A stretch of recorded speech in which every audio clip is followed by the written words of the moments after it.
آل إبراهيم إنك حميد مجيد اللهم بارك على محمد وعلى آل محمد كما باركت على إبراهيم وعلى آل إبراهيم إنك حميد مجيد عن جبير بن مطعم رضي الله عنه قال قال رسول الله صلى الله عليه وسلم يا بني عبد مناف لا تمنعوا أحدا طاف بهذا البيت وصلى أية ساعة شاء من ليل أو نهار۔ حضرت جبیر بن مطعم رضی اللہ تعالی عنہ بیان فرماتے ہیں کہ نبی کریم صلی اللہ علیہ وسلم نے ارشاد فرمایا، اے بنی عبد مناف، تم کسی بھی ایسے شخص کو مت روکو جو دن رات کی کسی بھی گھڑی میں اس اللہ کے گھر کا طواف کرنا چاہے اور طواف کے بعد کی 2 رکعات نماز پڑھنا چاہے۔ نماز کے اوقات سے متعلق احادیث مبارکہ ذکر ہو رہی ہیں اور ممنوع اور جو مکروہ اوقات ہیں ان کے حوالے سے گزشتہ احادیث ہم نے جانی تھی۔ اس حدیث مبارکہ کو یہاں ذکر کر کے مسئلہ جو سب سے پہلے ثابت کیا گیا ہے وہ یہ ہے کہ بیت اللہ میں طواف کی 2 رکعات ادا کرنے کے لیے کوئی بھی وقت ممنوع نہیں یا مکروہ نہیں۔ بیت اللہ میں طواف کے لیے کوئی وقت بھی مقرر نہیں کہ اس وقت کے علاوہ طواف نہیں کر سکتے یا فلاں وقت میں طواف نہیں کر سکتے۔ دن اور رات کے کسی بھی وقت میں بیت اللہ کا طواف کیا جا سکتا ہے، اور جیسا کہ ہم جانتے ہیں کہ صرف فرض نماز کے دوران طواف رکتا ہے، اس لیے کہ بہرحال فرض نماز کی سب سے زیادہ اہمیت ہے۔ فرض نماز جب کھڑی ہو جائے تو کوئی اور عبادت نہیں ہوتی، حتیٰ کہ طواف بھی نہیں ہوتا۔ بعض وہ ساتھی جو فجر کی سنتیں فرض کھڑے ہوتے ادا کرتے ہیں، یہ غلطی ہے کہ فرض کھڑے ہیں اور انسان پیچھے فجر کی سنتیں ادا کرتا رہے یا کوئی اور نوافل پڑھتا رہے۔ آپ صلی اللہ علیہ وسلم کی حدیث ہے، آپ نے فرمایا اذا اقیمت الصلاۃ المکتوبہ فلا صلاۃ الا المکتوبہ، جب فرض نماز کھڑی ہو جائے تو فرائض کے علاوہ کوئی اور نماز نہیں۔ اس لیے اگر کسی کی سنتیں رہ گئی ہیں تو وہ جیسے پہلے ہم نے ایک دن ذکر کیا تھا، فجر کے فوراً بعد وہ سنتیں ادا کرے یا اشراق کے بعد ادا کرے، لیکن اس کو عادت نہیں بنانا چاہیے۔ عادت اور درست عمل یہ ہے کہ فجر کی نماز فرائض سے پہلے اس بات کا اہتمام کرے کہ فجر کی سنتیں پڑھے۔ یہ ہے کہ کبھی رہ گئیں، کوئی انسان کی آنکھ دیر سے کھلی تو پھر وہ بعد میں پڑھ، لیکن نماز کھڑی ہے اور پیچھے جو ہے وہ سنتیں ادا کرنا اور پھر جلدی جلدی ادا کرنا کہ نماز بھی مل جائے، یہ درست عمل نہیں۔ تو طواف بھی فرض نماز کے کھڑے ہونے پر رک جاتا ہے اور اس کے ساتھ فرض نماز ادا کی جاتی ہے، اور فرائض کے فوراً بعد طواف پھر سے شروع ہو جاتا اور دن رات جاری رہتا۔ تو اللہ کے رسول صلی اللہ علیہ وسلم کی حدیث کے مطابق طواف بھی دن اور رات کے کسی بھی حصے میں کیا جا سکتا ہے، اور اس کے بعد کے جو نوافل ہیں، اور رسول اللہ صلی اللہ علیہ وسلم طواف کرنے کے بعد 2 نوافل ادا کیا کرتے تھے۔ ان میں پہلی رکعت میں سورہ الکافرون پڑھتے تھے اور دوسری رکعت میں سورہ اخلاص قل هو اللہ احد پڑھتے تھے۔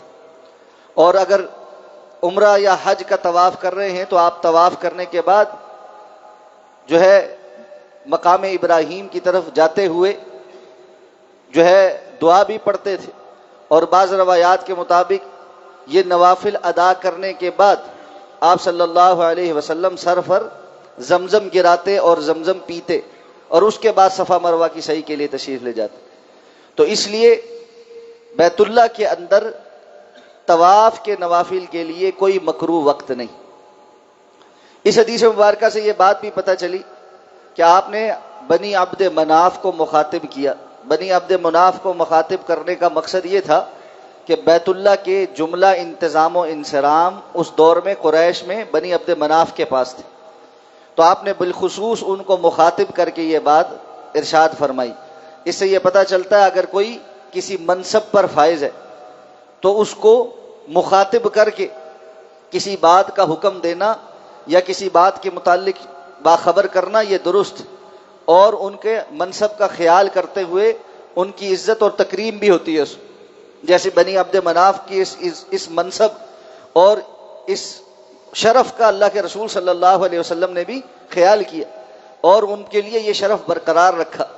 اور معلوم ہے بیت اللہ کی تولیت کے حوالے سے جو مناسب جن قبائل کے پاس تھے، آپ صلی اللہ علیہ وسلم نے وہ مناسب ان کے اندر برقرار رکھے تھے۔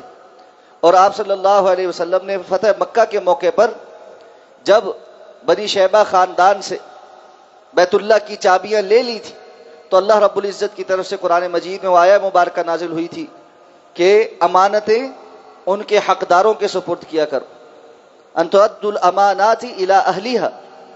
اور اس پر رسول اللہ صلی اللہ علیہ وسلم نے حضرت عثمان بن مظعون رضی اللہ تعالیٰ عنہ کو بلا کر وہ چابیاں ان کے حوالے کر دی تھی کہ اللہ رب العزت نے ان کا اہل تمہیں بنایا ہے، اور انہی کے خاندان میں آج تک یہ ذمہ داری بھی چلی آ رہی ہے۔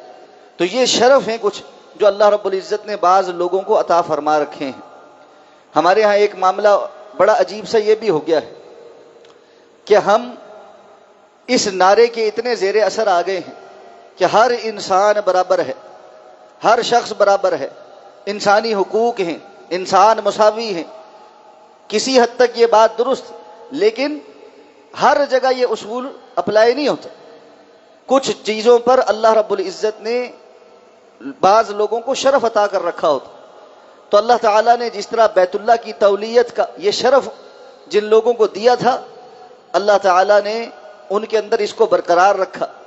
اسی طرح مسلمان ریاست کے اندر جو ذمہ دار ہے، جو حاکم ہے، جو امیر ہے، جو خلیفہ ہے، اس کا ایک شرف ہے، شریعت نے اس کو برقرار رکھنے کا حکم دیا ہے۔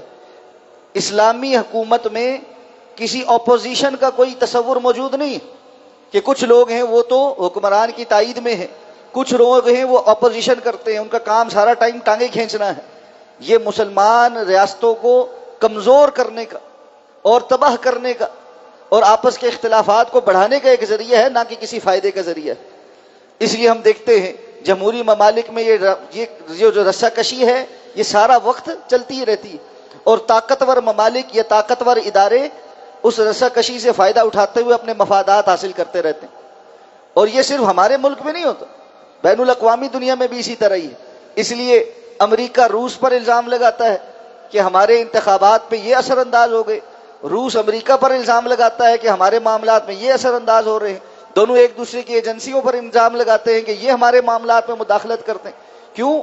جہاں آپ نے اس قسم کے اختلاف اور اس قسم کے انتشار کی ایک پالیسی جاری رکھی ہو، وہاں کیسے اتفاق اور اتحاد کی فضا میں سانس لیا جا سکتا؟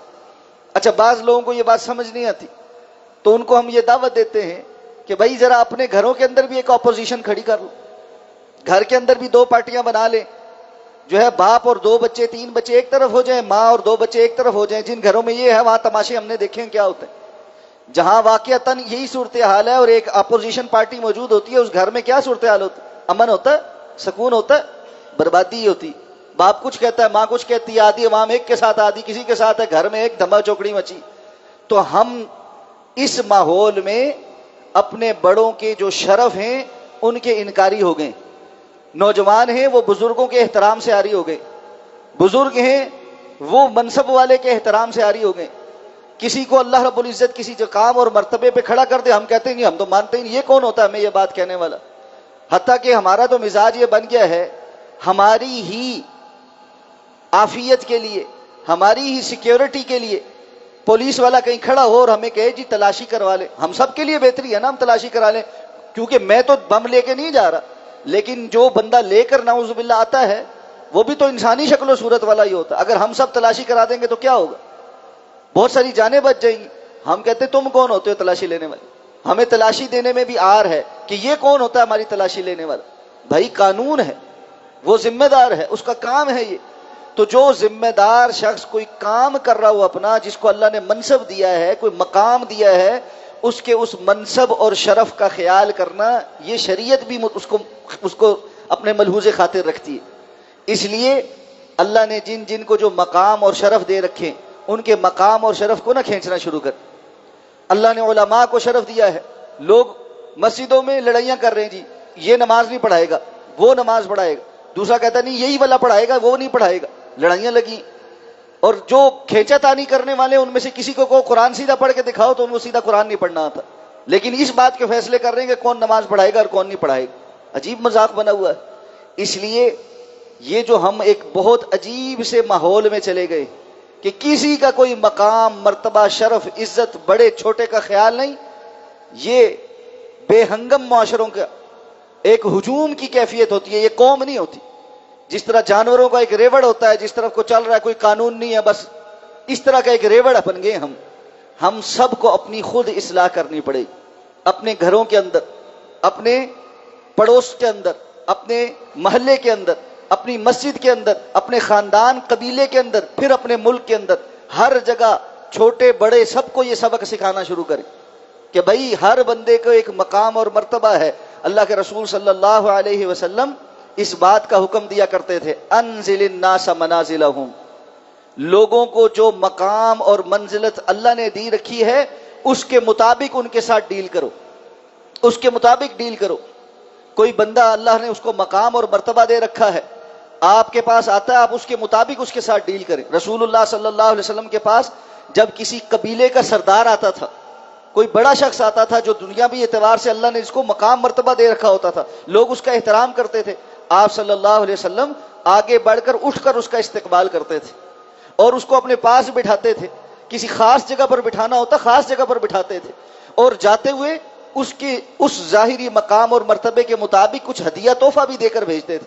یہ اس لیے تو نہیں تھا نعوذ باللہ اللہ کے رسول چاہتے تھے کہ جی اس سے کوئی مفاد حاصل ہو جائے، بلکہ دین کی حکمت ہے کہ دنیا میں بعض لوگوں کو اللہ نے جو مناسب دیے ہوتے ہیں، اگر وہ دین کی طرف جڑ جائیں گے تو وہ مناسب دین کو فائدہ پہنچائیں گے۔ جیسے عمر رضی اللہ تعالیٰ عنہ کی شجاعت کو دین کو اس نے فائدہ پہنچایا۔ حضرت عمر جب مسلمان ہو گئے تو مسلمانوں کے لیے ایک تقویت ہو گئی۔ یہ تو نہیں تھا کہ اللہ کا دین نعوذ باللہ حضرت عمر کا محتاج تھا، محتاج کوئی نہیں ہوتا، لیکن حکمتیں ہوتی، اللہ نے اسباب رکھے ہیں، ان اسباب کو حکمتوں کے ساتھ استعمال کرنا ہوتا۔ اللہ ہمیں سمجھ کر عمل کرنے کی توفیق عطا فرمائے۔ جی